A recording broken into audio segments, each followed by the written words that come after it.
Et puis, tout de suite, on se projette en Angleterre pour aller voir ce qui se fait du côté du développement durable, parce que vous êtes peut-être le premier pays européen ou un des premiers en tout cas. Voilà. Voilà. Je vous laisse vous présenter. Vous êtes Senior Net Zero Delivery Lead. Voilà. Compliqué.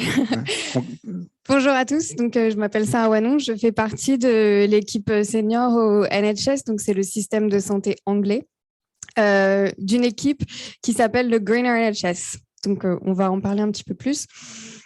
Alors, on va commencer par le commencement. Pourquoi c'est important de décarboner le système de santé?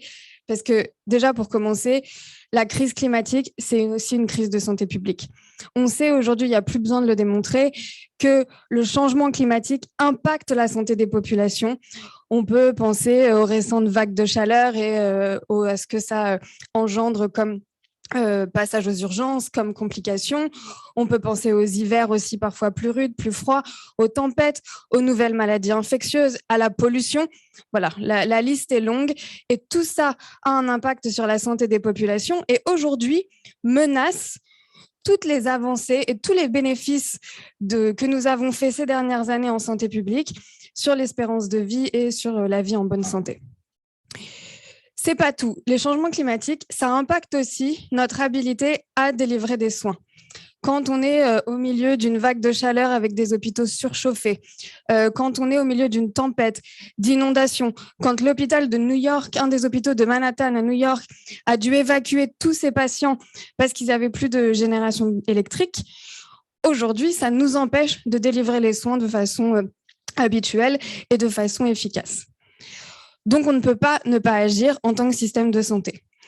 En plus, en tant que système de santé nous-mêmes, nous sommes aussi responsables.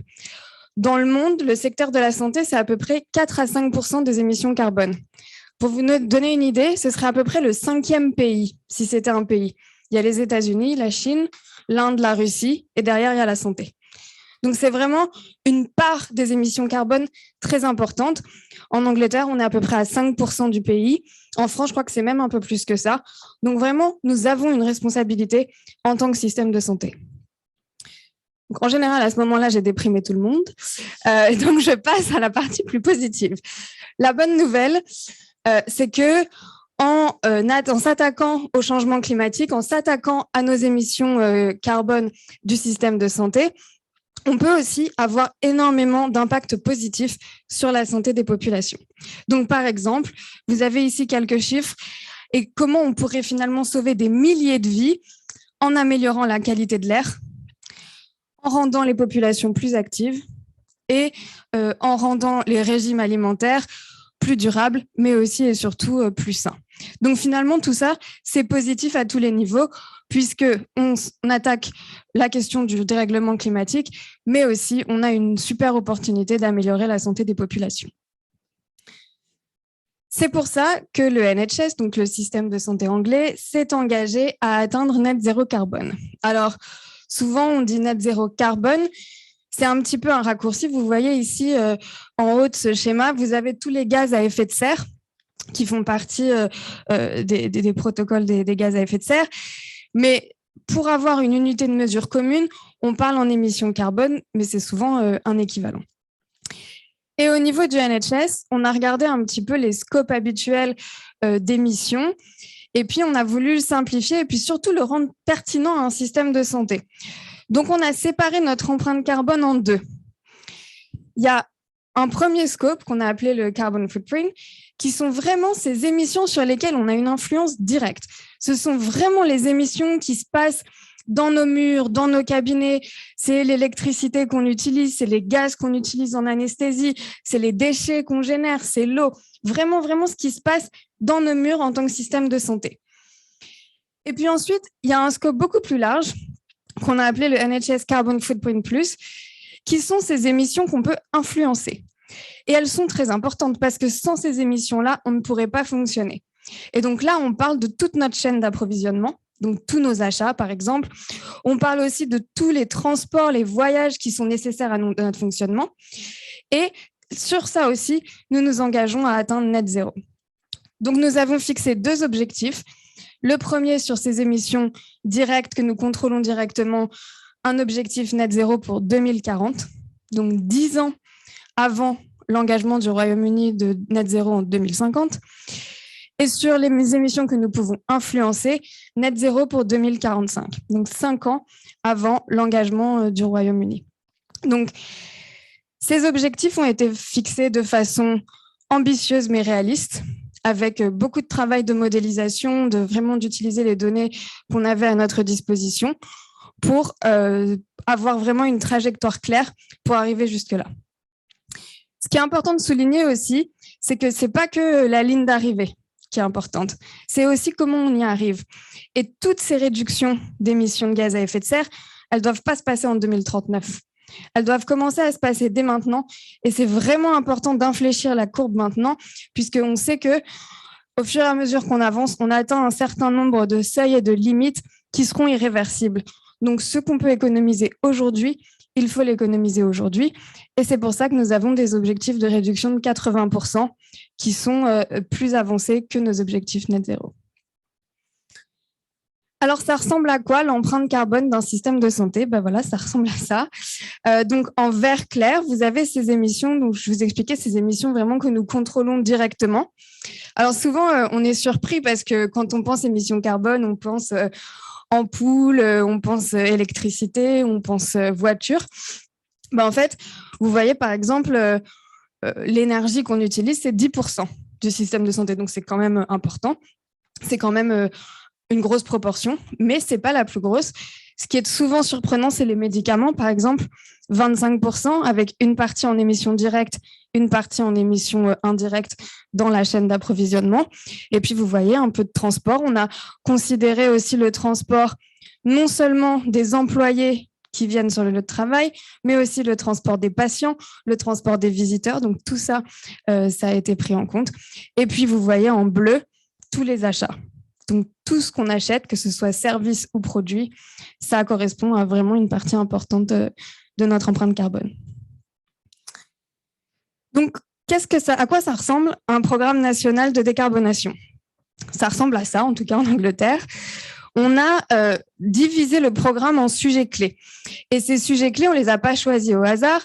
Ils représentent des secteurs d'empreinte carbone et représente aussi des grandes directions, on va dire, de la façon dont le NHS est structuré. Donc, on a une direction de l'immobilier, on a une direction des achats, parce que c'était important de vraiment s'inscrire dans l'existant. On ne veut pas que Greener NHS et le net zéro, ce soit toujours quelque chose en plus, quelque chose à part. On veut que vraiment ce soit au cœur des fonctions habituelles du système de santé. Et donc, c'est comme ça que le programme a été structuré. Alors, je ne vais pas pouvoir tout couvrir, mais vous voyez, il y a certaines interventions directes qui correspondent vraiment, on peut mesurer le carbone qu'on enlève de l'atmosphère, si je puis dire ainsi. Et puis ensuite, des interventions indirectes, qui sont plus difficiles à mesurer, mais qui sont hyper nécessaires. Quand on parle d'innovation et recherche, je disais qu'on avait une trajectoire et qu'on a une bonne idée de comment arriver à 2040. On sait aussi qu'il va y avoir besoin de recherche et d'innovation sur certains sujets où on n'a pas toutes les réponses. Donc, je vais vous donner quelques exemples dans le temps que j'ai. Alors, je commence par immobilier et transport parce que c'est souvent ce qui vient à l'esprit en premier quand on parle de décarbonation. Donc là, qu'est-ce qu'on fait? Déjà, soit si on construit du neuf, on s'assure que ça respecte des standards de construction durable. Et puis, quand on réhabilite de l'ancien, on s'assure d'une efficience énergétique. On essaye d'encourager la circularité. On rend possible l'utilisation de véhicules électriques parce que ça a à voir avec notre immobilier, nos parkings permettent de charger les véhicules. Et on pousse aussi nos populations à des modes de transport plus actifs. Donc, utiliser, venir à pied, transport en commun, en vélo. Vous voyez là en haut à droite, ça a été une grande fierté à la COP26. On a présenté cette ambulance qui était le premier prototype au monde de véhicules hybrides électriques hydrogène.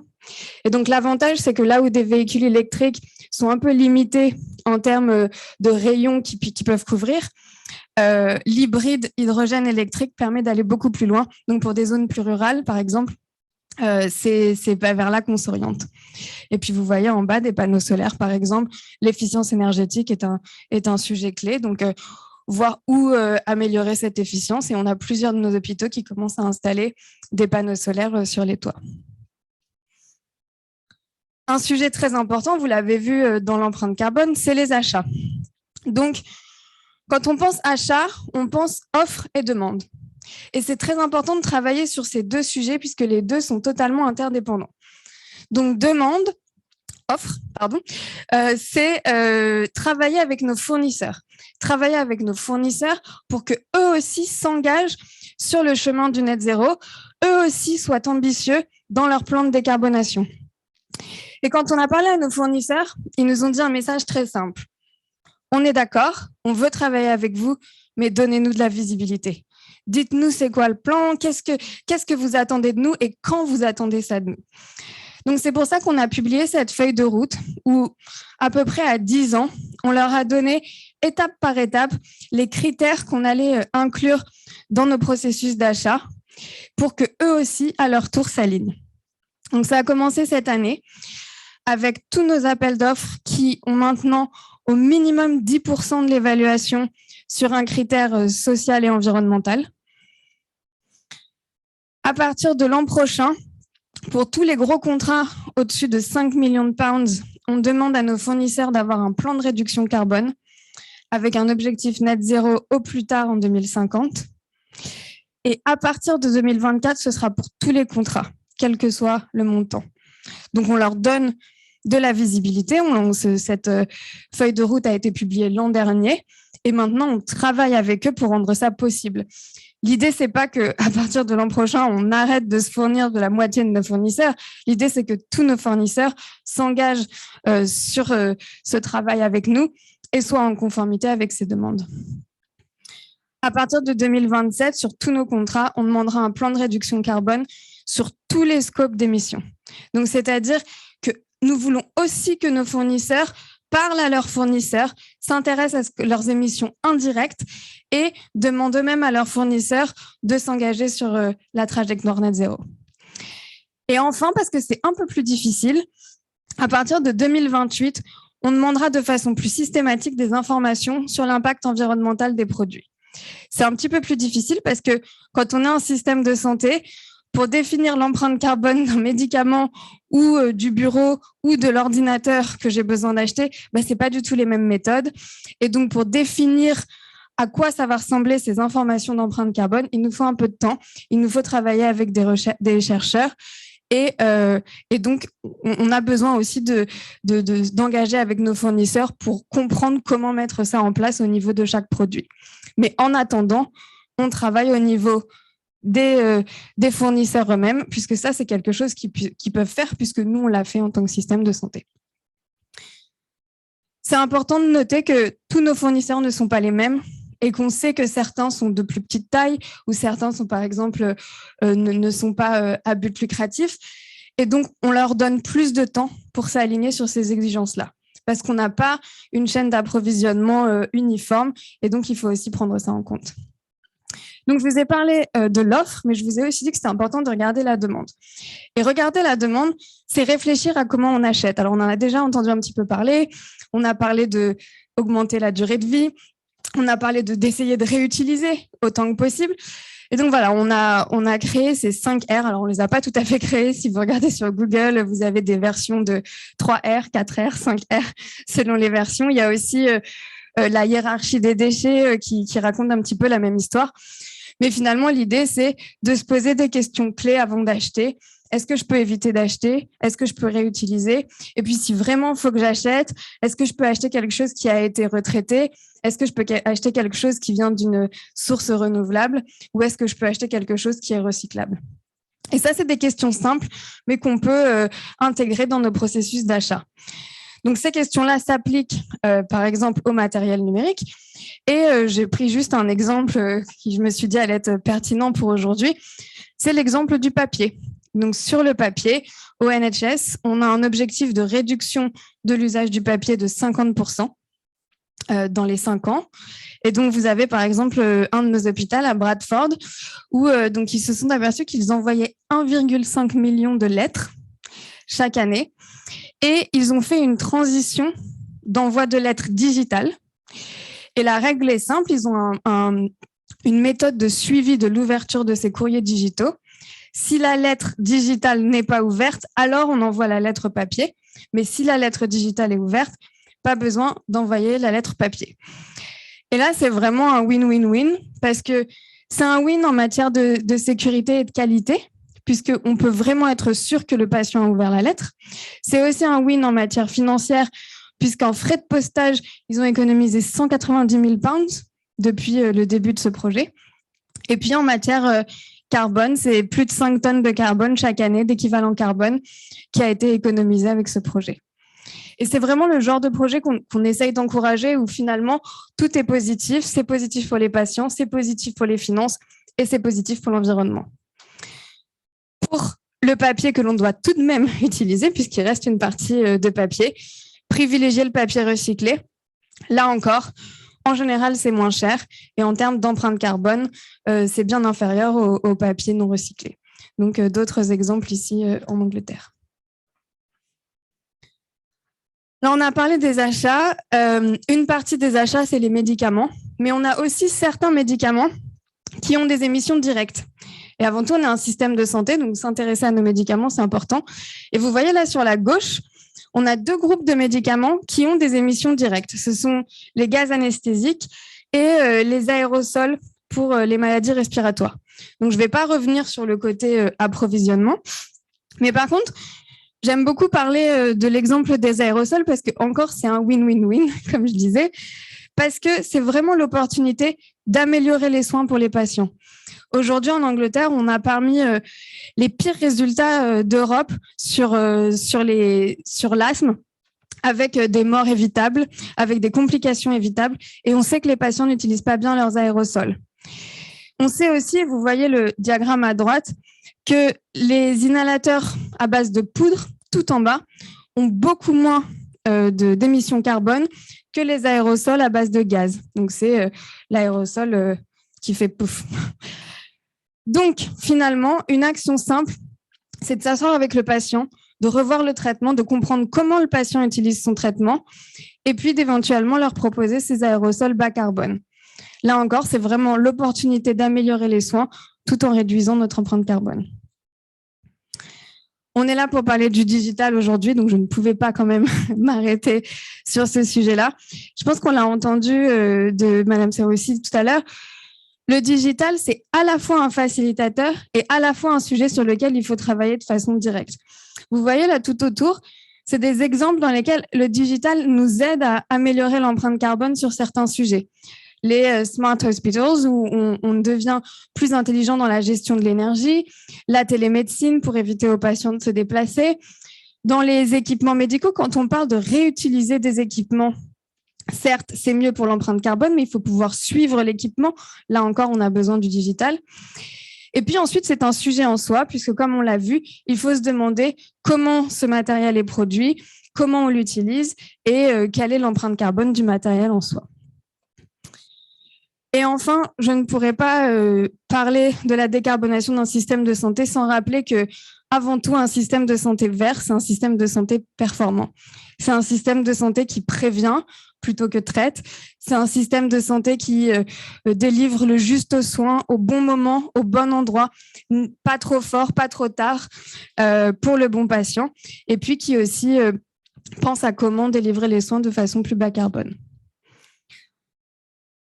Alors souvent, quand je viens présenter en France, on me dit « Ah mais oui, mais en Angleterre, vous avez de la chance puisque vous avez un programme national. En France, on n'a pas de programme national. » Bon, c'est important de savoir que tout ça, ça a commencé dans les établissements. C'est parce qu'il y avait des gens motivés au niveau des établissements qu'on a pu commencer à faire ces recherches-là, à améliorer nos connaissances. Et aujourd'hui, c'est vraiment une boucle vertueuse où on teste nos approches en établissement, ça génère des études de cas et ça informe les politiques nationales.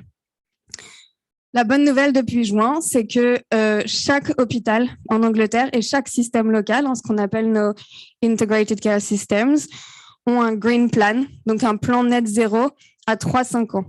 Chaque hôpital a un plan carbone publié. Et je vous encourage vraiment à aller voir cette petite vidéo sur l'hôpital de Manchester qui vous montre à quoi ça ressemble un plan net zéro pour un hôpital.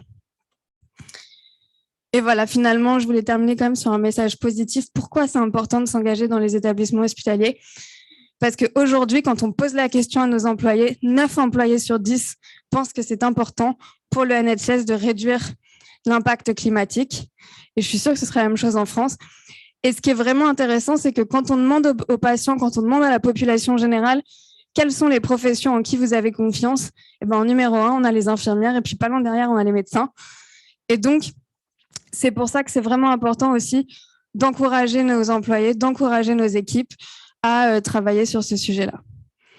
Voilà. Et ça, pour terminer, la petite carte du monde des pays qui se sont engagés à un système de santé plus durable.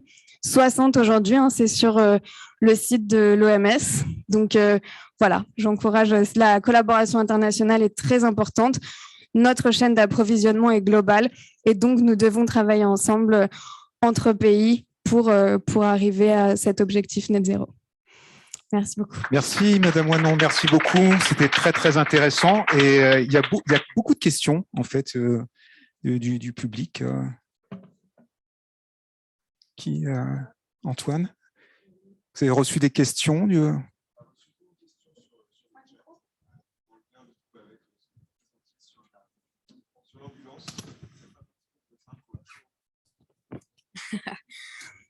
Alors, je répète la question. Donc, pour l'ambulance, le prototype, comment la commander en France? Alors, pour l'instant, c'est un prototype. Avec plaisir pour échanger davantage. Donc, on est en train de la tester parce que, comme pour toute ambulance, elle doit répondre à un certain nombre de spécifications pour être mise en service. Donc, on en a en tout électrique, on en a un peu plus, mais en électrique hydrogène, pour l'instant, c'est en mode de test. Donc, il n'y a pas de carnet de commandes. Et la seconde question, c'était une remarque, donc je pense qu'il amène peut-être une réaction de votre part sur l'envoi de courrier électronique qui aurait un important coût carbone.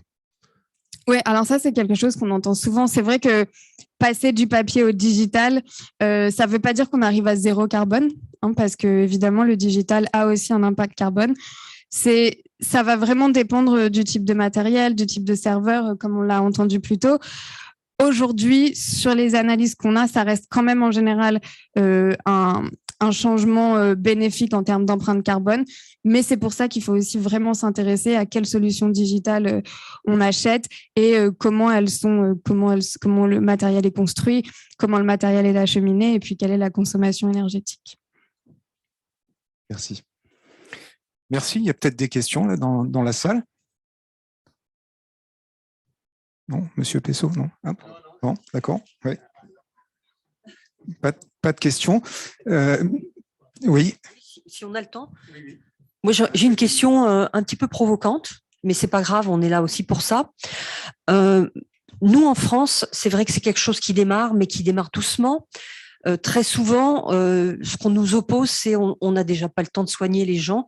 Donc, ça c'est vraiment, ça leur paraît très, très loin. Alors, j'ai entendu que vous aviez dit, on travaille par métier, donc ça fait partie du quotidien du métier. N'empêche que c'est vrai qu'au niveau des hôpitaux, il y a quand même des urgences qui font que le développement durable et tout ce qui est le fait de verdir les pratiques, c'est un peu sur le côté. Du coup, comment est-ce que vous avez fait? Moi, je vois pas la France, mais je suis peut-être vachement pessimiste. Je vois pas la France demain avoir pour chacun des hôpitaux un plan net zéro à même une échéance lointaine, quoi. Donc, comment est-ce qu'il y a eu de la pédagogie peut-être à l'école ou peut-être plus, enfin, je sais pas. En tout cas, qu'est-ce qui a fait que effectivement, il y a eu ce déclenchement volontaire et massif de la part du terrain?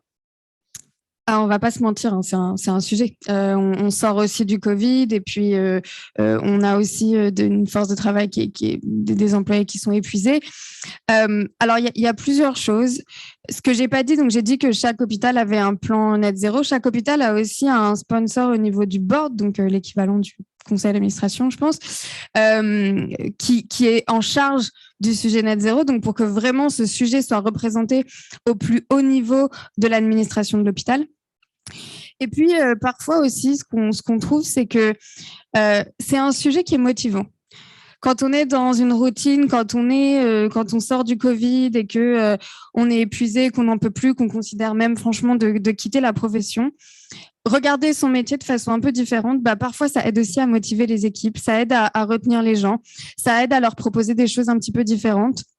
On a un énorme problème de force de travail en Angleterre. Et voilà, et parfois en faisant très peu, c'est-à-dire là par exemple, on a fait une compétition d'innovation avec des projets où on donnait de 2 000 à 15 000 pounds. Donc c'est vraiment pas grand-chose à l'échelle d'un budget d'hôpital. On a eu plus de 800 candidatures de toutes sortes, des équipes de soins primaires, des équipes de soins secondaires. Et vraiment, on voit, voilà, ça motive. Quelquefois, ça permet de respirer un petit peu au quotidien. Mais aussi, il faut un engagement des directions. Il faut du temps alloué à ça. Il faut de l'argent alloué.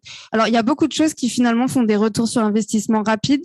Et c'est aussi ce qu'on essaye de faire en générant des études de cas pour montrer que finalement, rapidement, en investissant un peu, on peut s'y retrouver. Par exemple, les panneaux solaires, hein, ça, c'est un des exemples phares. Et donc, voilà, donc il faut de l'engagement au niveau des directions, du temps, du budget, mais aussi parfois une respiration et de l'intérêt, de la dynamique pour les équipes. Merci beaucoup. Merci pour cette présentation. Et bien maintenant, on va continuer avec la table ronde. La table ronde qui est dédiée donc à la manière de... Merci.